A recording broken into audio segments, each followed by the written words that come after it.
Do you ever wonder what are the habits or distractions that keep you in this constant loop of being unclear about your decisions, that keep you miserable, that could even lead to depression?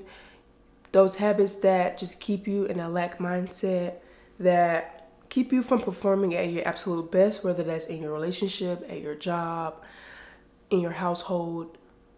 We're going to talk about some of those things because these are habits and distractions that most of us do unconsciously. We don't even realize that we're doing it. We don't even realize that they're actually taking up space and taking up energy in your mind and in your life.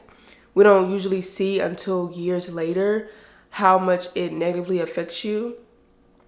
And a lot of these things are what I like to call silent killers. There are things that you may not notice right then and there that is affecting you negatively, but as you do it 5, 10 years down the line, you realize that you've been wasting your energy on something that actually made your life turn out way worse than you could have ever imagined. Because I like to look at the example of like, oh, when you tell a kid not to touch the stove because it's hot, they may do it once, and when they do it that one time, they're not going to do it again because you feel that burn. You may even have a burn mark. You don't want to feel that feeling again. That's a physical sensation that you can feel.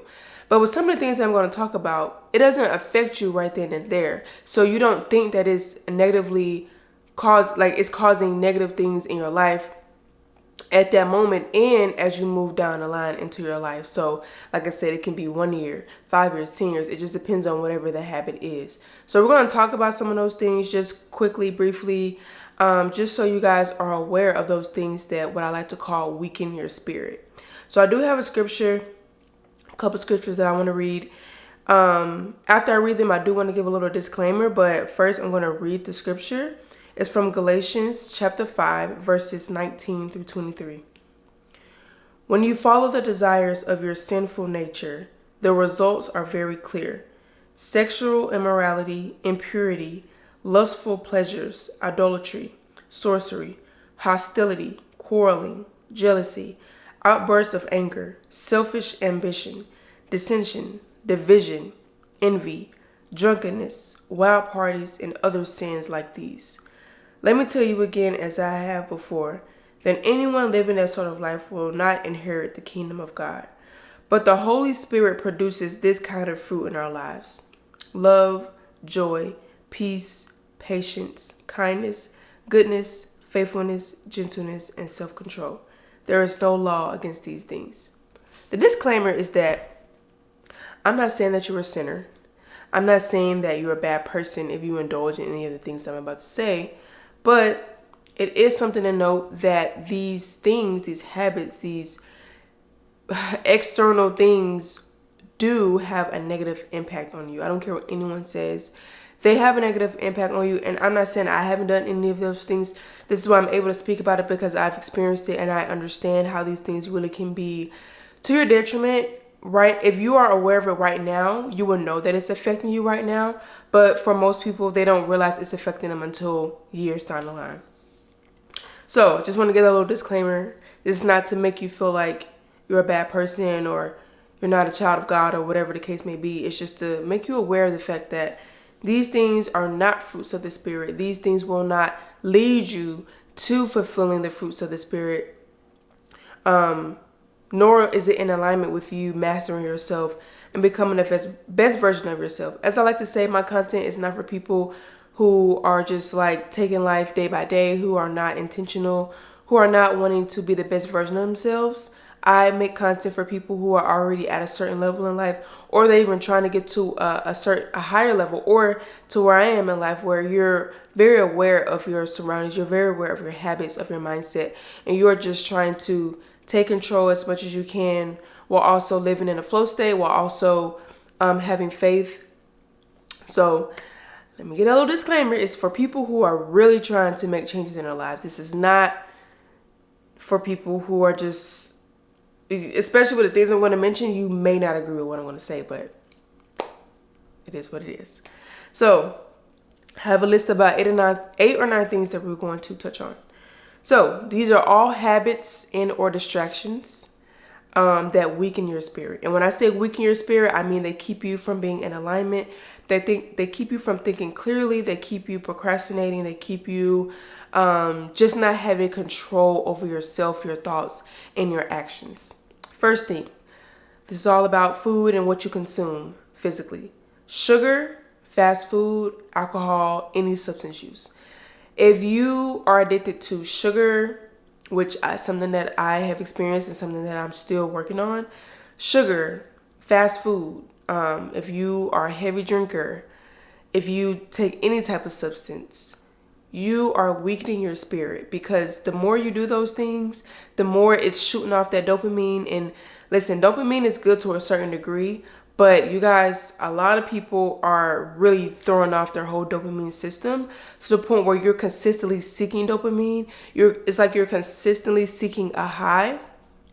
So you keep on taking these things over and over again. You keep on trying to reward yourself or make yourself feel better with these things, and it just weakens your spirit. It starts to control you. The main point of everything I'm going to mention is the fact that it's controlling you to some degree. You have become powerless. You have become unconscious and not self-aware to the point where you're doing these things without even thinking. You're choosing these things over the things that you really need to do. So sugar, fast food, alcohol, and substance use are one of the biggest things in today's times that are keeping people in this state and weakening your spirit. Music.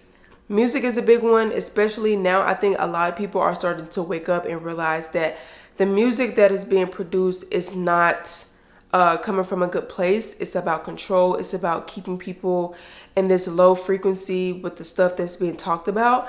And people can think about it like, oh, like it's just music. It helps me calm down. It helps me blah, blah, blah. But when you are speaking these things over your life, because your words are powerful, when you're speaking what the music is saying, you're manifesting this negative energy over your life. You're manifesting whatever it is that you're saying over your life unconsciously. And it also weakens your spirit, because for a lot of people, it becomes a crutch. It becomes something that they can't live without. That weakens your spirit. Procrastination, putting things off for tomorrow. So if you're someone who loves to say like, oh, I'll just do it tomorrow, I will just do it tomorrow, you're weakening your spirit. You are, first of all, taking life for granted, because tomorrow is not promised, and that's a whole nother awakening that you have to have in life. But also, it just keeps you in this constant loop of never getting anything done and always pushing things off, which is definitely weakening your spirit. It's messing with your progress. It's messing with your ability to get things done. It's messing with your ability to be productive in your life, because you may do one thing a day that's productive, but the more you say like, oh, I'll just do it later, or I'll just do it tomorrow, you're continuing to just like not take responsibility or accountability over your life. And that is definitely weakening your spirit. Binging TV shows, scrolling, that's a huge one. Gossip and drama. So this is more so about what you are consuming. So if you're watching a lot of TV, like you come home from work, the first thing you do is turn on a TV show, that's weakening your spirit. If you wake up and the first thing you do is scroll for 30 minutes to an hour, weakening your spirit. If you are consistently gossiping with people, every time you talk to a certain somebody, y'all are gossiping, weakening the spirit. If you are someone who is always in drama, your name is always coming up in things negatively, that is weakening your spirit. All of these things create chaos in your life. They keep you out of alignment. They keep you brainwashed, and they also just keep you in this negative loop. All these things I just mentioned, especially scrolling. I don't care what it is you are watching. If you are always, first of all, scrolling, if you're consistently doing this with your finger, you're always scrolling, that is definitely keeping you in this loop of chasing dopamine. So these are all things like in this specific category that keep your spirit weak. And then when it comes to TV shows, it's just another one of those things where it's like it's controlling you. Like when you wake up or when you come home from work, that's the only thing you're thinking about. When you're at work on your break, that's the first thing that you do. You're not doing anything that's productive. You're not reading. You're not working on that business plan. You're not working on whatever career goals you have. You're not doing any work, but you're doing these other things. You're just allowing it to control you, and you're allowing it to set you apart from what you really need to be doing and keep you in alignment, hence weakening your spirit. Moving along. So a messy / unclean environment. You guys know I'm a huge advocate for always like keeping your space tidy, keeping your environment clean, whether it's your workspace, your home, or your car. Wherever you spend your time at, it needs to be clean for the most part on a daily basis. When your environment is cluttered, disorganized, when it's just chaotic, that is weakening your spirit, because what's going on the outside is a reflection of how you feel on the inside. So if you're coming home and you're not taking the time out to fold clothes, to put dishes in the dishwasher, to wash any dishes, to wipe off the counter, you're continuing to weaken your spirit and keep yourself in this negative loop of not getting anything done, but also, like I said, just continuing to keep you in this loop of not being productive, of I like to always say, where focus goes, energy flows.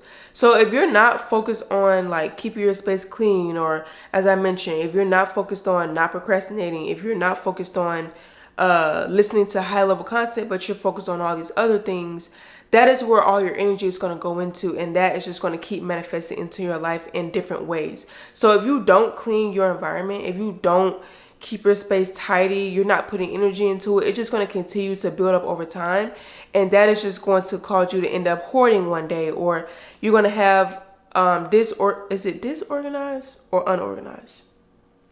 I don't know, but it's going to cause you to have clutter in other spaces of your life. Most people that I know whose house or car is cluttered or not clean, most of the time it shows up in their work life. It shows up in their relationships. It shows up in how they operate. They're probably always late. They're probably never keeping up with their tasks that they're supposed to do at work. So you got to understand that your energy needs to be focused on those things that will keep your life in alignment. And as hard as that may sound, like I said, it's very important that you be intentional about almost every area of your life, whether it's only like 5% daily, 1% daily, but you're just making sure that each day you're making little steps to become better in all aspects of your life. So keeping your space clean is very important. Like I said, the outside world is a reflection of the inside world. If the outside is not clean, that already tells you that your spirit is weak anyway. This is another habit that definitely weakens your spirit, and I have experienced this to the highest degree. Snoozing your alarm, but also in the same category, not having routines or systems. First of all, snoozing your alarm, one, will cause you to have to rush, which is definitely not a fruit of the spirit. But also it just kind of shows that you have some routines that need to be fixed. So whether it's you're going to bed too late, maybe you keep waking up through the night and you get on your phone. Maybe you are on your phone or watching TV late at night, and that's messing with your sleep. Maybe you're eating really late and that's messing with your sleep. Maybe you don't have routines in the morning. You don't have anything to look forward to. You're not going to the gym. Maybe you work a night job, so you don't care to wake up at a certain time. You don't have any other responsibilities outside of your job, or at least you're not taking responsibility of anything outside of your job. So these are all signs that there is a lack of system or routine in your life, especially when you start snoozing your alarm.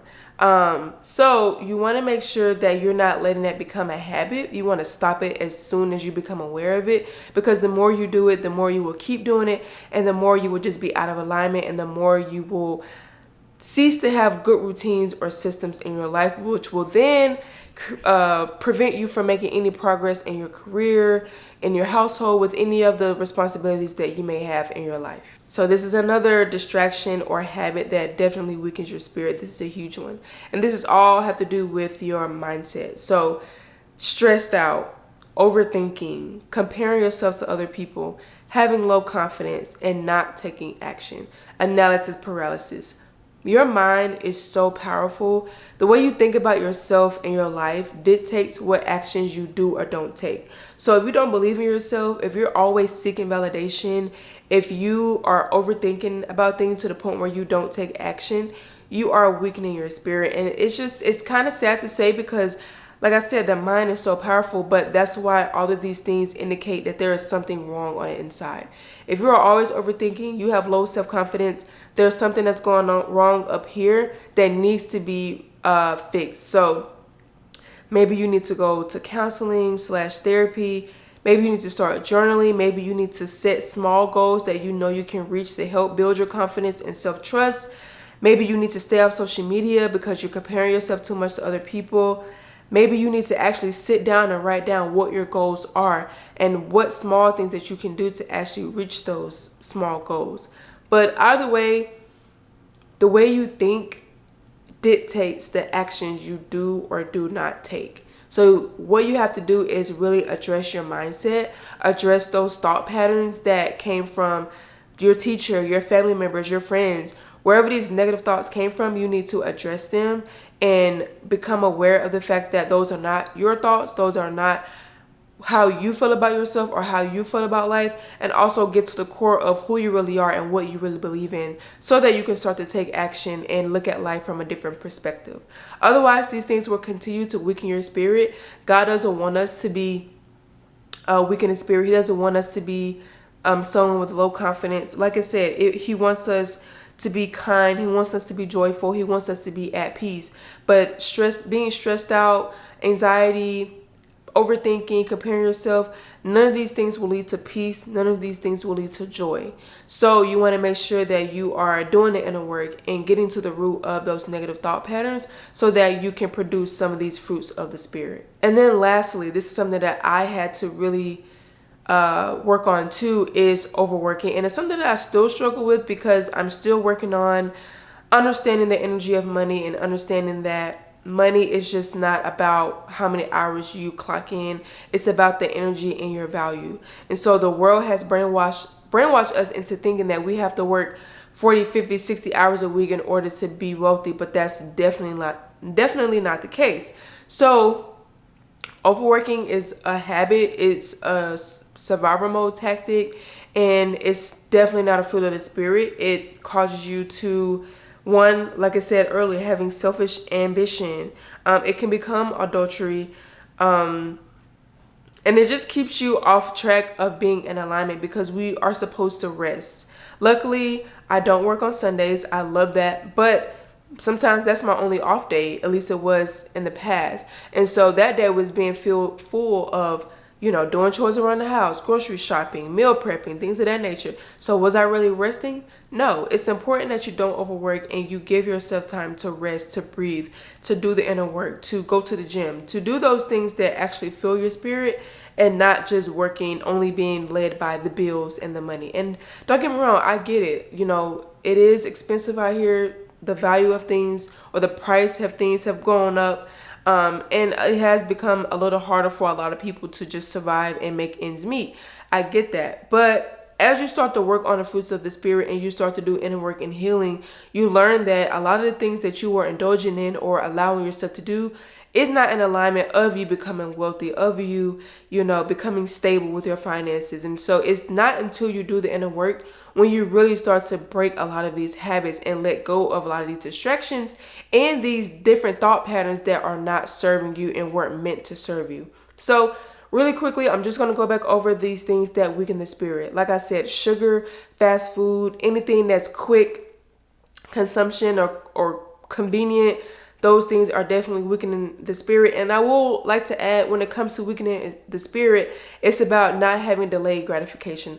A lot of these things, all of these things are about quick results, getting things fast, getting things when you want them, and that definitely weakens your spirit. It prevents you from having patience.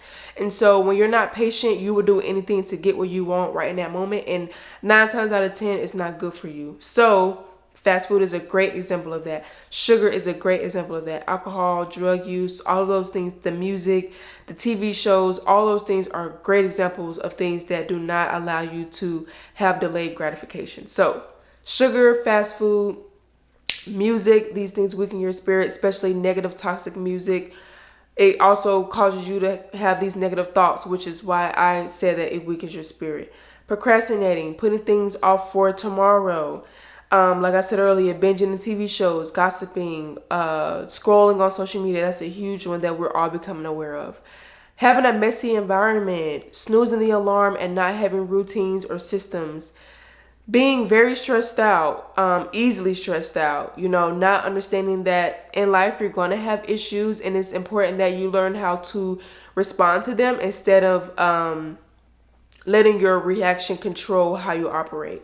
Overthinking, having low self-esteem, not taking action on anything, and definitely comparing yourself to other people. And then lastly, overworking. These are all things that weaken your spirit, that keep you from fulfilling the fruits of the spirit, which I said are love, joy, peace, patience, kindness, goodness, faithfulness, gentleness, and self-control. You want to live a life where you have self-control, where you're patient, where you're joyful no matter what's going on in your life, where you are kind, and where you are doing the things that are good for your spirit and doing less of what's not good for your spirit. You don't want to be someone who's a drunk, who has all these idols, who indulges in the wild parties and the sexual immorality, these things that are only doing you harm in the present moment and down the line long term. So I hope you guys can take something from this video. You can kind of look internal and take some of these things and figure out how you can decrease them. What habits do you need to replace with better ones? How you can set up more boundaries with yourself and with other people so that you can produce the fruits of the spirit and decrease those things that you indulge in that are not producing you any type of fruit, that are not helping you become better, or are not helping you to master yourself and master your energy. Let me know what you think about it in the comments, and I will see you guys in the next one.